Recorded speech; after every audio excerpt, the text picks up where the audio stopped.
पाकिस्तान मुर्दाबाद, पाकिस्तान मुर्दाबाद, हिंदुस्तान जिंदाबाद, हिंदुस्तान जिंदाबाद, दलीप सिंह पठान जी जिंदाबाद, दलीप सिंह पठान जी जिंदाबाद, पाकिस्तान मुर्दाबाद, पाकिस्तान मुर्दाबाद, हिंदुस्तान जिंदाबाद, हिंदुस्तान जिंदाबाद, पाकिस्तान पाकिस्तान मुर्दाबाद, हिंदुस्तान जिंदाबाद, हिंदुस्तान जिंदाबाद। हमारे पीछे जो लोग देख रहे हो ये जम्मू कश्मीर का एक मजदूर तबका है। इन्हें क्या प्रॉब्लम हो रही है, इन्हें किन दुश्वारियों से गुजरना पड़ रहा है, इन लोगों का कहना है कि आज से पहले हम स्टेट से बाहर, रियासत से बाहर जो है बहुत सारे स्टेट्स में जाते थे, अपने लेबरर्स का काम करते थे, मजदूर तबका लोग ये सारे हैं और काम करते थे।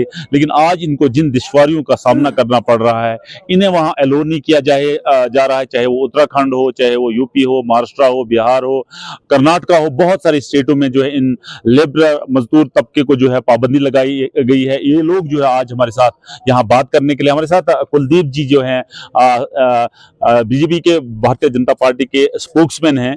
कुलदीप जी, ये लोग जो है हमारा बहुत सारा मजदूर पेशा तबका जो है वो स्टेट से बाहर जाता था अपनी रोजी रोटी कमाने के लिए, क्योंकि ये नौजवान जो है, ये सारे नौजवान जो हैं गरीबों को पालते थे, अपने बच्चों की पढ़ाई करते थे, अपने वालिदैन की जो है अद्वियात जो है उनकी दवाइयों को पूरा करते थे। लेकिन आज इन जवानों के चेहरों पे आप कितनी मायूसी देख रहे हो, ये इसलिए क्योंकि इन्हें जो है बैन किया गया है, स्टेट से बाहर ये कहीं भी मजदूरी नहीं कर सकते हैं। क्योंकि आए रोज हमने देखा कि इन लोगों का इसी चीज पे मुनहसर था कि ये स्टेट से बाहर जाते थे और इनका एक सीजन लगता है, सीजन के बाद जो है ये अपने बच्चों की तालीम और तरबियत यहाँ करते थे, अपनी रोजगार के लिए, रोजगार ढूंढने के लिए वहां जाते थे। लेकिन आज इन नौजवानों के चेहरों पे इतनी परेशानी ये जूझ रहे हैं कि इनका कहना है कि अब हम कहाँ जाएं, ना स्टेट के अंदर के रहे हम, ना बाहर के रहे, क्योंकि ये लोग जो है अरसा 20 साल से वहां जा रहे थे। चाहे उत्तराखंड की बात की जाए, चाहे यूपी की बात की जाए, बिहार की बात की जाए या मुल्क के दूसरे हिस्सों में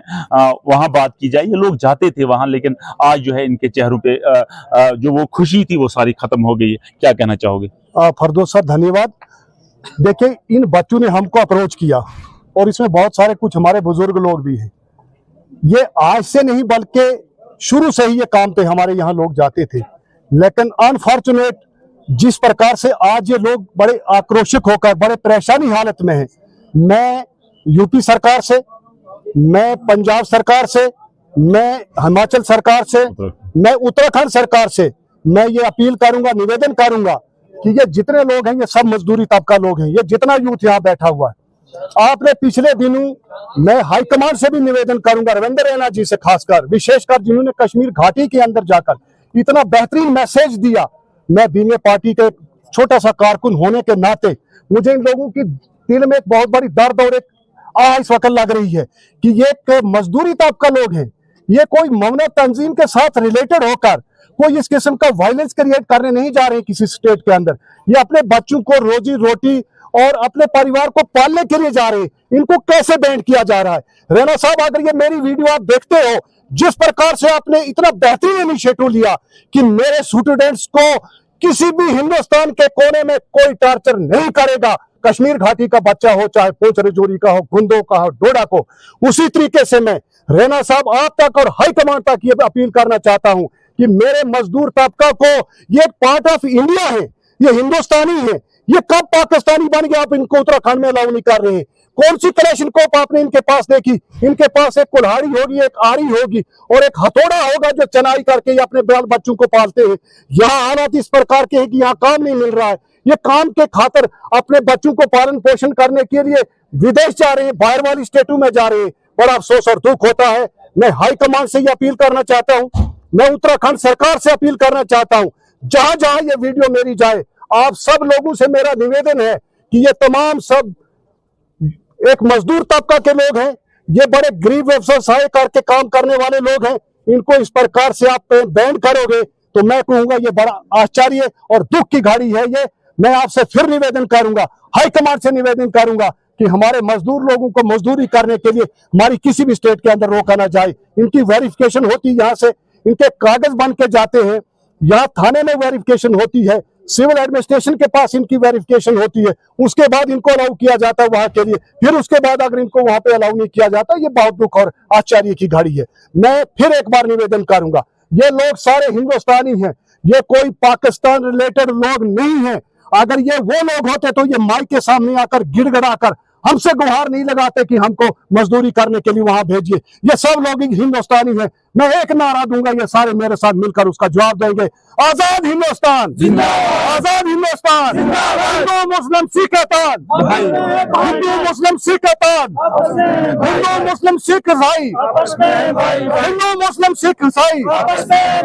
तो मैं यही आपके चैनल के द्वारा सरकार से निवेदन करूंगा, मैं हाईकमान से निवेदन करूंगा कि इस मजदूर तबके को इस तरीके से टार्चर करने से बेहतर है आप एक जहाज मंगवा कर इनको बहर हिंद में फेंक दो ताकि मछली इनको खाएं। क्यों आप ऐसे गरीब लोगों को तंग करो और इस तरीके से ये टार्चर नहीं, ये काम ना कर पाए। मैं एक बार फिर सरकार से निवेदन करता हूँ, हाईकमान से निवेदन करता हूँ कि इनको अलाउ किया जाए काम के लिए, इनकी वेरिफिकेशन हो, इनके कागज चेक किए जाए और ये अपने काम पर निकल जाए। अपने बीवी बच्चे बीमार है घर में, कोई किसी की माता बीमार है, किसी का पिता बीमार है, किसी का बच्चा स्कूल में एडमिशन लेनी है, उसने वहां पे फीस एडमिट करनी है, तो इनके पास कोई दूसरा व्यवसाय नहीं है, जरिया नहीं है। इस प्रकार से इनको टार्चर ना किया जाए। आपके चैनल का बहुत बहुत धन्यवाद। क्या नाम है जी आपका?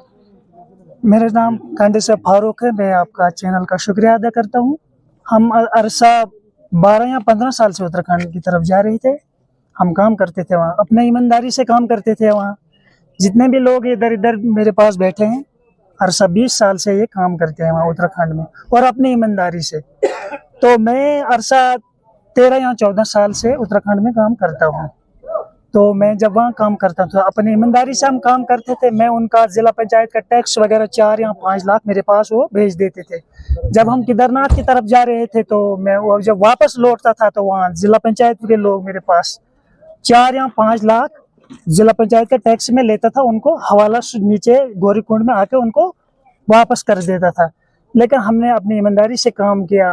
तो जब अब क्या मुश्किलात आपको आ रही है? अब ये मुश्किलात है सर हमारे को कि यहाँ जाओ गुलगामा में हादसा हुआ है, जो पहलगाम में हादसा पेश आया है, तो उसकी वजह से हमारे को रोक दिया वहाँ कि ये जो है हिंदू लड़का, जो हिंदू हमारे हिंदू भाई के उनको एंट्री है, जो हमारे मुस्लिम भाई है तो उनके लिए एंट्री नहीं है। तो यही है, हम परेशान हैं कि मतलब यहाँ भले इसके जितने भी जवान थे वहाँ कम करने जाते थे, कोई कर्जे में डूब गए, किसी को 1.5 लाख कर्जा है, किसी को 2 लाख कर्जा है। अपने ईमानदारी से काम करते थे सर वहाँ। लेकिन ये बात है कि मतलब अब ये वो मजबूर हैं। अब देखो दिलीप सिंह परियार जी आए, उन्होंने स्कूलों में बात की है, उन्होंने रोड में बात की है, लेकिन मजदूर के तबके में उन्होंने बात नहीं की है। उसको करना चाहिए क्योंकि हम लोगों ने उसको चुना है, तो करना चाहिए थे। मतलब यहाँ हमारे जितने भी यहाँ गरीब तबके है उसके बारे में भी कुछ करना था सामने। लेकिन दिलीप सिंह परियार ने बोला अब ये है कि अरसा 2-4 दिन रुको, अब 2-4 दिन के बाद मैं खुद उत्तराखंड जाऊंगा, तो उत्तराखंड सरकार से मैं खुद बात करूंगा। तो हमारा यही विचार है कि जरूर हमारे दिलीप सिंह परियार जो इस मसले को हल करेगा। तो हम उम्मीद करेंगे कि चाहे वो वक्ती हुकूमत स्टेट यूटी जम्मू कश्मीर की हो या सेंट्रल हुकूमत हो या प्राइम मिनिस्टर ऑफ इंडिया हो अमित शाह जी हो या चीफ मिनिस्टर जम्मू कश्मीर उमर अब्दुल्ला हो, वो हमारी इस बात को ज़रूर सुनेंगे और ये जो मजदूर तबका है, ये जो लेबर तबका है, इनको जो है प्रॉपर वेरिफिकेशन करके मुल्क के दूसरे स्टेट्स में, मुल्क के दूसरे हिस्सों में भेजेंगे ताकि ये अपनी इस मजदूरी को, इस अपनी लेबर्स का जो काम करते हैं उसको कंटिन्यू रखें, बरकरार रखें, ताकि इनका चूल्हा फिर जले, इनके घरों में फिर जो है एक बार खुशियां आ जाएं। नेटवर्क 18 के लिए फिरदौस खांडे, डोडा से।